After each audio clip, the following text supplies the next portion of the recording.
Sam, many companies will have a senior leadership team, and they too will need to be bought into the vision of the company. And I'm intrigued if there's cracks starting to show and people on the senior leadership team who may not be as bought in. How important is it that everyone kind of sings off the same hymn sheet, especially when it comes to those senior leadership roles?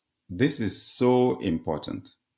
So important that it influences even the recruitment process into senior leadership roles. Especially when the business is successful, then it has the resources to hire anybody that they can hire from around the world. That's fine. The challenge usually is in the culture fit. It's in the alignment between the personal values of this senior executive and that of the organization. Honestly, I had this happen in one of our organizations. We hired 3 senior managers, and within 2 years, all 3 were gone.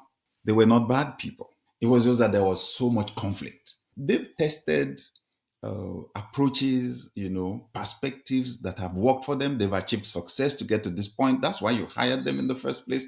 So they know what they're saying, they know what they're doing, but it's not aligning with the unique values and culture of your organization. My first recommendation: you need to be really strong in developing people. You need to pay attention to leadership development. You need to be strong on succession planning.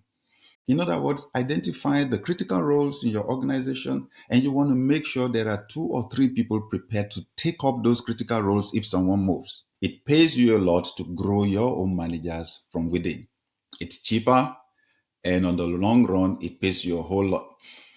When we say succession, sometimes people only think about CEO succession, right?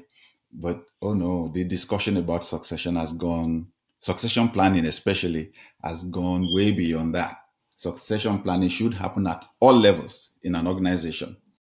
And if you do it well from the lower levels, then the likelihood is you won't be struggling by the time you get to the CEO level. Now, if you have to hire people straight into senior management positions, give yourselves a probation period. One of the major things you want to check is alignment with the values. Of course, it's better you start from the recruitment process itself, right? That's why you want to have some of your senior leaders to be part of the interview process, because they usually can pick those ones who are fully aligned with the values. They can pick if there's going to be a problem. Usually, you need to involve them in the recruitment process. However, at the end of the day, if you try everything and the alignment is not happening, you've got to call the shots. Let someone go before you have a crisis on your hands.